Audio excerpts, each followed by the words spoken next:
आज मैं उगाने वाला हूँ लाल मूली। ये सर्दी के दिन की वेजिटेबल है, एज अ सैलड भी यूज़ की जाती है। तो आज मैं सोच रहा हूँ इसकी सीडलिंग भी कर ली जाए। इसके बीज देखने को कुछ इस तरह के होते हैं। आज मैं इसको ग्रो करूँगा और आज सितंबर की 14 तारीख हो चुकी है। विंटर सीज़न की जो वेजिटेबल्स होती हैं या फिर फ्लावरिंग सीड्स होते हैं वो इस महीने में ग्रो कर लिए जाते हैं। इसके लिए जो मिट्टी चाहिए वो मैंने ऑलरेडी पहले से ही तैयार करके रख ली है। अगर आप लोग जानना चाहते हैं कि वो मिट्टी किस तरह रेडी की जाती है तो इस वीडियो के ऊपर लिंक आ रहा है, इसके ऊपर क्लिक करेंगे तो आप उस वीडियो पर शिफ्ट हो जाएंगे। तो आप वो देख सकते हैं कि किस तरह हमने सॉइल की प्रिपेयरिंग करनी है वेजिटेबल सीडलिंग के लिए। तो चलिए फिर इसको आज हम उगा कर देखते हैं कि किस तरह उगाएंगे। ये मैंने कल से ही इन क्रेट्स के अंदर मिट्टी भर ली थी और ये जो आपको दिख रही है ये जूट है, मतलब बोरी है। बोरी की मैंने नीचे बेडिंग कर ली थी और किनारों पर भी बोरी है ताकि पानी के साथ साथ मिट्टी बाहर निकल ना जाए, इसलिए ये लगाना ज़रूरी होता है। अगर आपके पास ये बोरी ना हो तो आप इसकी जगह पर कुछ भी कपड़ा यूज़ कर सकते हैं जिसके अंदर छोटे छोटे से होल्स हों। तो कल से मैंने पानी भी इनको दे दिया हुआ है, अभी ये मॉइस्ट हैं, वेट नहीं है। तो सीडलिंग करने से पहले मिट्टी को पानी दे दिया जाए तो सीडलिंग के लिए अच्छा होता है, मतलब उसकी जर्मिनेशन के लिए आसानी होती है। सबसे पहले हम लाइन्स बना लेंगे जिसके अंदर हम सीड्स लगाएंगे ताकि हमें पता लगे कि हमने कितने कितने डिस्टेंस पर ये लगाने हैं। ये 3 लाइनें मैंने बना ली हैं। अब इसके लाइनों के अंदर हम कुछ सीड डालेंगे। हर बीज के सेंटर में एक गैप होना चाहिए जो मिनिमम 2 इंच का होना बहुत ज़रूरी है। अगर इससे कम आप डिस्टेंस रखेंगे तो जब फ्रूट बनना शुरू होगा तो वो बड़े साइज़ का नहीं हो पाएगा, इसलिए बहुत ज़रूरी है कि 2 इंच का गैप रखा जाए। हम इस कैंची की मदद से या किसी भी चीज़ ऐसी हो आपके पास उससे छोटा छोटा सा होल कर लीजिए, लेकिन ज़्यादा होल नहीं करना आपने। अगर ज़्यादा गहरा होल कर देंगे तो सीड की जर्मिनेशन स्टार्ट नहीं हो पाएगी, इसलिए छोटा सा होल कीजिए ताकि सीड की जर्मिनेशन आराम से स्टार्ट हो जाए। अब हम इन होल्स को कवर कर देंगे इसी मिट्टी से। हल्का हल्का सा ऊपर से दबा दीजिए ताकि सीड अपनी जगह पर बैठ जाए। हम ज़्यादा सीड को दबाएंगे नहीं, अगर हम ज़्यादा दबा देते हैं तो सीड की जर्मिनेशन शुरू नहीं हो पाएगी।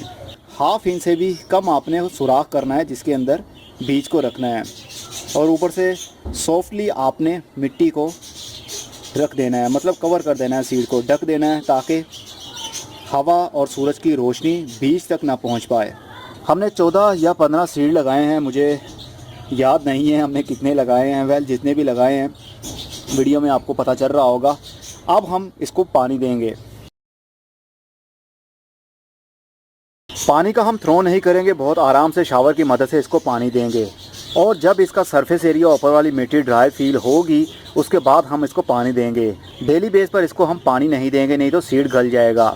अब इस पॉट को ऐसी जगह पर रखना है जहाँ पर फुल टाइम के लिए धूप आती हो, क्योंकि वेजिटेबल्स प्लांट को धूप में रखा जाए तो उनका ज़्यादा अच्छा रिजल्ट मिलता है। टैगिंग करना बहुत ही ज़रूरी होता है ताकि हमें याद रहे कि हमने किस चीज़ की सीडलिंग की थी और किस डेट को की थी और उसके कितने बीज लगाए थे। हमने आई थिंक टोटल 14 बीज लगाए हैं और 14 डेट है आज और 9वां महीना है।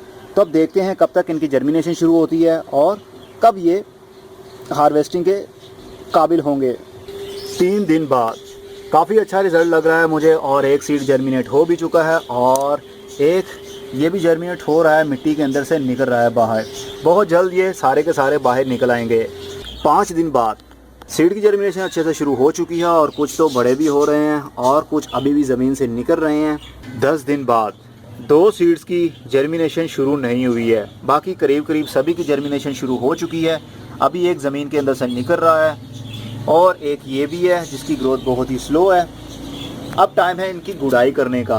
वेजिटेबल्स प्लांट की गुड़ाई करते रहें तो उसकी ग्रोथ अच्छी होती रहती है, लेकिन हम इनका सरफेस एरिया छोड़कर, मतलब इनका ट्रंक एरिया छोड़कर हम साइडों पर गुड़ाई कर देंगे ताकि हवा की वेंटिलेशन भी होती रहे, एरेशन भी होती रहे और पानी भी स्टोर रहे मिट्टी के अंदर। लेकिन हम ज़्यादा डीपली गुड़ाई नहीं करेंगे, नहीं तो नीचे जो बल्ब बन रहा है वो ख़राब भी हो सकता है। 23 दिन बाद ग्रोथ तो अच्छी चल रही है लेकिन कुछ पौधे अभी मर भी रहे हैं क्योंकि गर्मी ज़्यादा होने लग गई है फिर से। दिन के टाइम टेम्परेचर 35 सेंटीग्रेड से ऊपर चला जाता है और रात के टाइम 30 सेंटीग्रेड से नीचे गिर जाता है, जो कि आइडियल टेम्परेचर नहीं समझा जाता। टेम्परेचर होना चाहिए कंटिन्यूली स्टेबल हो या डे बाय डे डिक्रीज़ हो, लेकिन यहाँ दिन के टाइम इंक्रीज़ होता है और रात के टाइम डिक्रीज़ हो जाता है। पौधे शॉक में आ जाते हैं, उनको समझ नहीं लग पाती कि हमारे साथ ये क्या हो रहा है। इसलिए टेम्परेचर जब डे बाय डे डिक्रीज़ होना शुरू हो तब भी आप सीडलिंग करें तो आपको अच्छा रिजल्ट मिलेगा। जब मैंने सीडलिंग की थी तब मौसम बिल्कुल आइडियल था। दिन के टाइम भी टेम्परेचर बहुत ज़्यादा हाई नहीं होता था और रात के टाइम भी बहुत ज़्यादा डिक्रीज़ नहीं होता था, लेकिन मौसम आजकल कुछ नौटंकी सा हो रहा है। इसलिए मैं चाहता हूँ कि कुछ और भी सीड इसी में डाल दूँ, ताकि अगर इन पौधों में से कुछ मरते हैं तो उनकी जगह पर जो हम न्यू ग्रो करेंगे वो एज आ बैकअप ग्रो हो जाएँ। पहले मैंने सीड लगाए थे गिनकर, लेकिन अब मैं काउंट नहीं करूँगा। अब आइडिया से ही हम ज़्यादा सीड स्प्रिंकल कर देंगे। बहुत ज़्यादा करीब सीड नहीं होने चाहिए, मतलब एक के साथ एक टच नहीं होना चाहिए, थोड़ा सा फासला होना चाहिए। अब इनको हम इन्हीं मिट्टी से दोबारा से कवर कर देंगे। सिर्फ हल्का हल्का सा हमने कवर करना है इनको, ताकि सीड की जर्मिनेशन अच्छे से शुरू हो जाए। अब हम इसको देंगे पानी। 27 दिन बाद हमने जितने भी सीड स्प्रिंकल किए थे करीब करीब सभी जर्मिनेट हो रहे हैं, और कुछ तो अब बड़े होना भी शुरू हो गए हैं और कुछ अभी भी जर्मिनेट हो रहे हैं। जैसा कि ये आप सीड देख सकते हैं, ये अभी मिट्टी के अंदर से निकल रहा है। इसको मैंने ठीक से कवर नहीं किया था, ये सोइल से बाहर आ गया, जिसकी वजह से इसकी जर्मिनेशन लेट हो रही है और मे भी ये मर भी सकता है। जो मिट्टी के अंदर सीड दब जाता है, मतलब हल्का सा उसको हम मिट्टी से कवर कर देते हैं, उसका जर्मिनेशन रेट अच्छा मिलता है। और जिस बीज को मिट्टी भी लगती रहे, पानी भी लगता रहे और हवा भी लगती रहे, तो सीड की जर्मिनेशन जल्दी शुरू नहीं होती, और अगर शुरू होती भी है तो उसकी हेल्थ बहुत ही वीक रहती है और वो मर भी सकता है। इसलिए सीड को हल्का सा मिट्टी से या किसी भी कोकोपीट या पीटमोस से कवर करना ज़रूरी होता है। 31 दिन बाद जितने हमने सीड डाले थे वो सारे के सारे जर्मिनेट हो चुके हैं और काफ़ी अब बड़े भी हो रहे हैं। फ़िलहाल इसको ज़रूरत है पानी देने की। ये एरिया आपको दिख रहा है काफ़ी ड्राई हो रहा है, ये एरिया हल्का सा मॉइस्ट है। इस वक्त इसको ज़रूरत है पानी देने की। मिट्टी को हर वक्त आपने मॉइस्ट रखना है, ज़्यादा पानी नहीं देना और ना ही ज़्यादा खुश्क होने देना है। जैसा अभी आपको दिख रहा है ऐसा नहीं करने देना आपने। अभी इसको आप ट्रांसप्लांट भी कर सकते हैं, क्योंकि पौधे बहुत साथ साथ ही ग्रोथ कर रहे हैं। ये देखिए 3 से 4 इंच के फासले पर ये पौधे नहीं हैं, बल्कि साथ साथ ही ग्रोथ कर रहे हैं, क्योंकि सीड ही साथ साथ गिर गए थे तो वहीं पर उनकी जर्मिनेशन शुरू हो गई। तो अगर चाहें तो अभी से आप ट्रांसप्लांट कर सकते हैं, मतलब पौधे को उखाड़ते जाइए और हर 3 से 4 इंच के डिस्टेंस से लगाते जाइए, तब नीचे से फ्रूट अच्छे से बनने लग जाता है। लेकिन मेरे पास इतनी जगह नहीं है कि मैं हर पौधे को अलग अलग जगह पर लगाऊं, या इतनी बड़ी स्पेस हो कि मैं हर 3 से 4 इंच के डिस्टेंस से लगाऊं। इसलिए मैं इस क्रेट के अंदर फ़िलहाल लगा रहने देता हूं और देखना चाहता हूं कि क्या रिज़ल्ट मिलता है। फ्रूट जब बनना शुरू होगा उसका साइज़ कैसा रहेगा ये आपके साथ भी सब शेयर करूँगा। वेजिटेबल्स प्लांट की मिट्टी की जितनी गुड़ाई करते रहेंगे, प्लांट की हेल्थ उतनी ही अच्छी होगी और फ्रूट भी अच्छा बनेगा, क्योंकि एरेशन सिस्टम अच्छा बना रहता है। 35 दिन बाद ये जो आपको वाइट सी मिट्टी दिख रही है, ये मैंने कल ही इनके ऊपर चढ़ाई है। जब पौधे थोड़े बड़े हो जाते हैं, सूरज की डायरेक्शन की तरफ इनकी ग्रोथ बढ़ना शुरू होती है, तो ये एक साइड पर बेंड लेकर गिर जाते हैं। अगर तो ओपन स्काई में ये पड़ा हुआ है, मतलब कहीं भी शेड नहीं आता, तो इन पौधों की ग्रोथ बिल्कुल स्ट्रेट ऊपर वाली साइड पर ही जाती है। लेकिन मैंने ऊपर ग्रीन नेट भी लगाया हुआ है, और जब सूरज की सुबह के टाइम की धूप इनके ऊपर पड़ती है तो इनके पत्ते सूरज की डायरेक्शन में बढ़ना शुरू हो जाते हैं। सारे पौधों की डायरेक्शन इसी एंगल में आएगी, मतलब मेरी तरफ झुके हुए हैं वो। इस वजह से पौधे गिर रहे थे, तो मैंने इनको अपनी फिंगर से उठाया और इनके ट्रंक्स पर मिट्टी चढ़ा दी, ताकि ये थोड़े स्टेबल हो जाएं और रॉकिंग ना करें और इनकी ग्रोथ स्टेबल हो जाए, रूट्स वहीं पर वेल सेटल हो जाएं। तो आप भी ऐसा कर सकते हैं। तो अब देखते हैं कब तक ये और बड़े होते हैं। पानी रूटीन से आप देते रहिए जब जब ऊपर वाला सरफेस एरिया ड्राई फील हो। 39 दिन बाद सभी पौधों की ग्रोथ तो अच्छी चल रही है, लेकिन एक प्रॉब्लम भी चल रही है। ये ज़्यादा लंबे इसलिए हो रहे हैं क्योंकि सूरज की धूप यहाँ पर बहुत ही कम टाइम के लिए आती है। जहाँ से सूरज की धूप आती है ये उसी डायरेक्शन में अपनी ग्रोथ को बढ़ा रहे हैं और लटक रहे हैं। जिस तरह ये आपको दिख रहा होगा, ये गिर के मेरी साइड पर झुक रहा है, क्योंकि जहाँ पर मैं खड़ा हूँ यहीं पर सूरज की धूप आती है, तो ये सूरज की धूप की तरफ अपनी डायरेक्शन बढ़ा रहे हैं। कम रोशनी मिलने की वजह से ये काफ़ी टाल हो गए हैं, और जो कि बहुत बुरी बात है। तो अब मैं सोच रहा हूँ इनको गमलों के अंदर ट्रांसप्लांट कर लूँ, क्योंकि ये एक समझ लीजिए पनीरी रेडी हो चुकी है।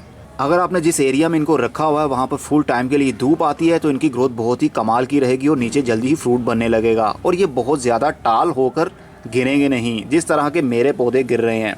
तो अब मैं इनको शिफ्ट करता हूँ किसी और गमले में और उस गमले को रखूँगा फुल सनलाइट में, क्योंकि अगर मैंने अभी इनको ट्रांसप्लांट नहीं किया तो पौधों की ग्रोथ तो होगी, लंबे तो होंगे, लेकिन नीचे लाल मूली नहीं बन पाएगी। इसलिए अभी टाइम है इनको ट्रांसप्लांट कर लेने का। उसके लिए जो सॉइल यूज़ कर रहा हूँ उसमें है 50% मिट्टी, 50% कोकोपीट और 20% गाय का गोबर। अच्छे तरीके से इनको मिक्सअप करने के बाद गमले के अंदर भर लीजिए। मैंने पहले से ही इसको भर लिया है और बहुत ज़्यादा इसको दबाया नहीं है, सिर्फ गमले के अंदर भरा है। मिट्टी को हल्का सा मॉइस्ट होना चाहिए, अगर मॉइस्ट नहीं है तो आप पहले से ही हल्का सा पानी दे दीजिए। जब ये मॉइस्ट हो जाए तो उसके बाद ट्रांसप्लांट कीजिएगा। मेरी मिट्टी ऑलरेडी पहले से ही मॉइस्ट है, इसलिए मुझे पानी देने की फ़िलहाल ज़रूरत नहीं पड़ेगी। आप फील कर रहे होंगे इस डायरेक्शन में सारे पौधे जा रहे हैं, क्योंकि इसी डायरेक्शन में सूरज की धूप आती है। तो पौधे को प्रॉपर धूप ना मिलने की वजह से इनकी स्टेम काफ़ी लंबी हो रही हैं और नीचे मूली बनना शुरू नहीं हो रही। इसलिए हम चाहेंगे कि अभी से इनको ट्रांसप्लांट कर लें, क्योंकि ये अभी काबिल हैं ट्रांसप्लांटिंग के। अगर पौधा बहुत ज़्यादा टाल हो जाए, एजेड हो जाए, तो उसके बाद में उसको ट्रांसप्लांट करेंगे तो वो मर जाएगा। इसलिए अभी टाइम है इनको ट्रांसप्लांट कर लेने का। इनमें से कुछ पौधे मर भी जाएंगे और कुछ पौधे सर्वाइव कर जाएंगे। तो सबसे पहले हम देखते हैं हेल्दी पौधे को, जिस तरह के ये है, जिनके 3 से 4 पत्ते ग्रोथ में आ जाएं, उनको आप ट्रांसप्लांट कर सकते हैं। बस ये ध्यान रखिएगा कि इसकी रूट्स ना टूटने पाए, क्योंकि रूट से ही इसकी ग्रोथ शुरू होगी। ये देख सकते हैं आप, इसकी जड़ भी है। हम इसको इतना मिट्टी के अंदर दबा देंगे और ये पत्तों वाला एरिया मिट्टी से बाहर रखेंगे। अभी मिट्टी ये बहुत सॉफ्ट है, इसलिए मिट्टी के अंदर गड़ा किया और इसको मिट्टी के अंदर डालकर थोड़ा सा साइडों से दबा दिया ताकि ये रॉकिंग ना करे। That's it. इसी तरह हम दूसरों को भी निकाल लेंगे। चलिए इसको निकालते हैं, इसका साथ में मिट्टी भी है।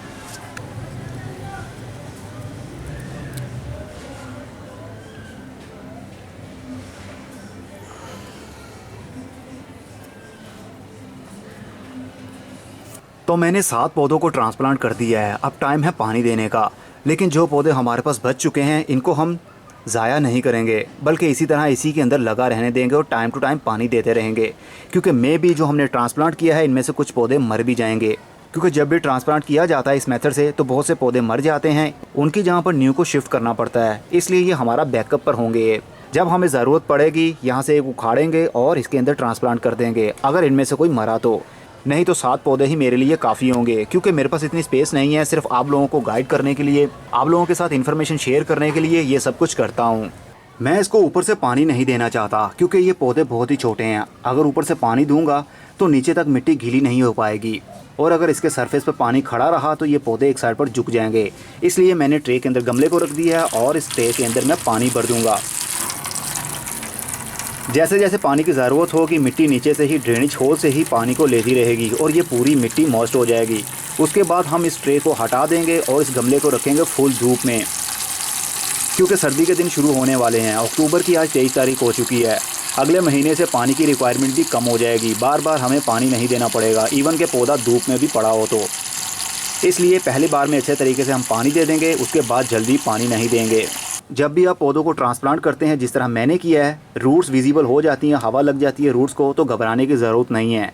पौधे एक साइड पर झुक जाएंगे, जिस तरह लगेगा ये मर रहे हैं, लेकिन कुछ दिनों में इसकी रूट्स इन्हीं के अंदर सेटल हो जाएंगी और ग्रोथ करने लगेंगी, तो पौधे के नए नए पत्ते भी निकलना शुरू हो जाएंगे। तो अब देखते हैं क्या रिजल्ट मिलता है। तो मेरे साथ रहिए। 45 दिन बाद हमने जो ट्रांसप्लांट किए थे उनकी ग्रोथ होना शुरू हो गई है। ये अब स्टैंड हो रहे हैं। जैसे जैसे सर्दी बढ़ती जाएगी इनके पत्तों की नई नई ग्रोथ होती जाएगी और बहुत जल्द इनके नीचे मूली बनना भी शुरू हो जाएगी, मतलब लाल मूली। हमने 7 पौधे लगाए थे और 7 ही स्टैंड हो चुके हैं। मुझे बहुत खुशी होती है देख कर के मैं भी प्लांटेशन कर सकता हूँ। इसको रूटीन से आप पानी देते रहें, मतलब इसकी मिट्टी ऑलवेज मॉइस्ट होनी चाहिए, ड्राई नहीं होनी चाहिए और ना ही ज़्यादा पानी ओवर वाटरिंग करनी है आपने। ट्रे के नीचे जो पानी हमने भरा था, ट्रे को हमने निकाल दिया है क्योंकि पूरी मिट्टी मॉइस्ट हो चुकी है। 54 दिन बाद, मतलब 54 डेज़ के बाद लाल मूली की ग्रोथ अब अच्छी चल रही है। सर्दी भी शुरू हो गई है और इसके पत्ते ज़रा देखिए किस तरह लश ग्रीन है और ऊपर वाली साइड पर ग्रोथ कर रहे हैं। बहुत ही हेल्दी पौधे लग रहे हैं। अब इनके नीचे जल्दी ही लाल मूली बनना भी शुरू हो जाएगी। ये है इनके मदर प्लांट्स जो काफ़ी लंबे भी हो गए थे और अभी भी आप देख सकते हैं इनकी स्टेम काफ़ी लंबी हो गई है। अब देखना ये है, इसको मैं डिस्ट्रॉय नहीं करने वाला, इसको मैं ख़त्म नहीं करने वाला। मैंने चेक ये करना है, देखना ये है कि अगर लंबी स्टेम होने की वजह से मूली बन सकती है तो फिर हमें कोई टेंशन लेने की ज़रूरत नहीं है। और अगर ये वाली लाल स्टेम लंबी होने की वजह से भी मूली नहीं बन पाएगी तो फिर टेंशन की ज़रूरत है। ये सब देखने के बाद अगले साल जब आप सीडलिंग करेंगे तो आपको काफ़ी एक्सपीरियंस हो जाएगा कि कौन सा प्लांट नीचे से फ्रूट बनाएगा और कौन सा नहीं। इसलिए मैंने अभी इसको ख़त्म नहीं किया है। ये जो लाल स्टेम आपको दिख रही है ये रूट है और ये ही मूली बनेगी, मतलब लाल मूली बनने वाली है। देखना ये है कि मूली बनेगी या फिर नहीं। 75 दिनों बाद लाल मूली की ग्रोथ अच्छे से चल रही है। इसके पत्ते तो ज़रा देखिए कितने खूबसूरत तरीके से खिल रहे हैं और कितने हरे भरे हैं, क्योंकि इनको ज़्यादा ठंड की ज़रूरत होती है, तभी ये स्टैंड भी रहते हैं और नीचे से बल्ब भी बनता है, मतलब लाल मूली। तो ज़रा ये देखिए इसके नीचे मूली भी बन रही है। मूली बनने का काम शुरू हो चुका है, क्योंकि ठंडक की ज़रूरत होती है इनको, इसलिए ठंडक इनको मिल रही है और ये इनकी ग्रोथ भी अच्छे से चल रही है। ये तो हैं वो पौधे जो 7 हमने शिफ्ट किए थे, मतलब 7 पौधे लगाए थे इस गमले के अंदर। और अब हाल देख लेते हैं उस पौधों का, उन पौधों का जो हमने शिफ्ट किए ही नहीं थे। उनकी ग्रोथ भी बहुत ही ज़बरदस्त चल रही है। इनके पत्ते भी देखिए कितने लश ग्रीन हैं, लेकिन इनके नीचे अभी तक कोई मूली बनना शुरू नहीं हुई। मूली तभी बनती अगर हम उनको मिट्टी के अंदर दबा के रखते, वो वाला एरिया। ये जो लाल लाल एरिया आपको दिख रहा है ये बेसिकली लाल मूली बननी थी, लेकिन ये मिट्टी से बाहर है, इसलिए ऊपर से पत्तों की ग्रोथ बहुत अच्छी चल रही है, लेकिन लाल एरिया मिट्टी के अंदर ना होने की वजह से सही से डेवलप नहीं हो पा रहा। मतलब ये लाल वाली जड़ फूल नहीं रही। जब ये फूल जाती, मोटी होने लगती, तो समझ आइएगा वो मूली बनना शुरू हो रही है। लेकिन फ़िलहाल के लिए कोई भी चांस मुझे नहीं दिख रहा कि ये लाल मूली बन पाएंगे, लाल लाल एरियाज़। 72 दिन बाद लाल मूली की ग्रोथ अच्छे से हो रही है। एक बात आप याद रखिएगा, जब भी ग्रोथ हो रही हो, मतलब बल्ब बन रहा हो नीचे ज़मीन के, तो जैसे जैसे उसकी ग्रोथ होती है तो वैसे वैसे वो मिट्टी से बाहर निकलना शुरू हो जाता है। तो ऐसे में आपने घबराना नहीं है और ना ही इसके ऊपर मिट्टी से इसको कवर करना है, ना दबाना है। ऐसा नहीं कि आपको ऐसा लगे कि इसको हवा लग रही है, इसके ऊपर मिट्टी डाल दी, तो ऐसे में वो गल जाएगा। ये नॉर्मली ऐसे ही होता है, जैसे जैसे ग्रोथ होती है वैसे वैसे ये मिट्टी से बाहर निकलता रहता है और जड़ इसकी मिट्टी के अंदर ही रहती है। तो 72 दिनों के बाद ये रेडी हो चुका है हार्वेस्टिंग के। अभी और भी वेट करना चाहिए मुझे, लेकिन अब मैं वेट नहीं करूँगा। 72 दिन काफ़ी होते हैं इसके लिए। कहा जाता है 2 महीने के अंदर ही ये रेडी हो जाती है। ये तो हार्वेस्टिंग के लिए रेडी हो चुका है। और जो इसके मदर प्लांट थे, जो हमने क्रेट के अंदर लगाए थे, जिनके पत्ते बहुत बड़े हो गए और उनको हमने ट्रांसप्लांट नहीं किया था पौधों को, उनकी आप रूट्स देख सकते हैं। ये देखिए, ये रूट एरिया मिट्टी के अंदर होना चाहिए था, रेड वाला, तभी ये लाल मूली बन पाता, लेकिन ये मिट्टी से बाहर ही रहा। ये सारे लाल एरिया आप देख सकते हैं, ये मिट्टी के अंदर होने चाहिए थे। और ये देखिए, ये एरिया मिट्टी के अंदर था तो यहाँ से एक बल्ब बन गया। इसी तरह इसका एरिया भी थोड़ा सा मिट्टी के अंदर होना चाहिए था, तभी ये यहाँ से बल्ब बन पाता। लेकिन कोई बात नहीं, हमने कुछ ना कुछ तो इससे सीखा। गलती करने से ही इंसान को सीखने को कोई चीज़ मिलती है। लेकिन हमारी लाल मूली तो बन रही है, लेकिन इससे ज़्यादा नहीं बन पाएगी, क्योंकि जो एरिया मिट्टी के अंदर होना चाहिए था वो मिट्टी से बाहर है। जब हमें लगे कि पौधे की लेंथ काफ़ी लंबी हो रही है, वो मिट्टी से बाहर निकल रहा है, तो हमें उसको ट्रांसप्लांट कर देना चाहिए, जिस तरह हमने किया था। इस एरिया तक हम मिट्टी के अंदर दबा देते तो नीचे बल्ब बनना भी शुरू हो जाता। लाल मूली, ये एरिया फट रहा है यहाँ से, क्योंकि ये एरिया मिट्टी के अंदर होना चाहिए था। ये हमारी एक लाल मूली बिल्कुल ऑर्गेनिक, इसमें कोई भी केमिकल हमने यूज़ ही नहीं किया। ये है हमारा गमले का रिज़ल्ट। इसको हमने ट्रांसप्लांट अच्छे तरीके से किया था, इसलिए इसकी ग्रोथ भी अच्छे से हो रही है। मतलब जो एरिया मिट्टी के अंदर होना चाहिए था वही मिट्टी के अंदर रहा। अब इसको हम निकालेंगे। ये देखिए, असल में इस तरह होना चाहिए। अगर हम और भी इसका वेट करते तो इसका साइज़ और भी इंक्रीज़ होता, मतलब ये मोटे साइज़ का बन जाता।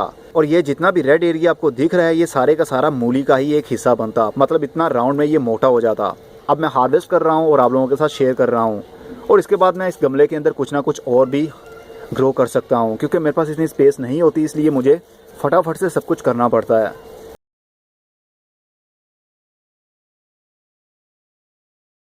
तो ये रही हमारी हार्वेस्टिंग। काफ़ी अच्छी है, इतना बुरा रिज़ल्ट नहीं मिला। जो मैंने सोचा था उससे तो अच्छा ही रिज़ल्ट मिला। मैंने सोचा था 2 से 3 मूलियाँ ही बन पाएंगी, लेकिन ये ज़्यादा बन गई। और ये रही वो जो हमने मिस्टेक की। होपफुली आपको अच्छे से समझ लग गई होगी हमने सीडलिंग इसकी किस तरह करनी है और कब इसको ट्रांसप्लांट भी हम कर सकते हैं और क्या रीज़न होती है जब हम इसको ट्रांसप्लांट कर देते हैं। अगर तो ग्रोथ अच्छी चल रही है तो आपको ट्रांसप्लांट करने की ज़रूरत नहीं होती। अगर इसकी ग्रोथ डी शेप हो रही हो, ये काफ़ी लंबा हो रहा हो, जो एरिया मिट्टी के अंदर होना चाहिए वो मिट्टी से बाहर हो, तो आपको इसको उखाड़ कर नई जगह पर पत्तों तक इसको मिट्टी के अंदर दबा देना होता है ताकि अंदर इसके फ्रूट बन सके। अब मैं चलता हूँ, अगली वीडियो में फिर किसी नई इन्फॉर्मेशन के साथ मिलेंगे। तब तक के लिए good bye, see you and tata, और अपना बहुत सा ख्याल रखिएगा।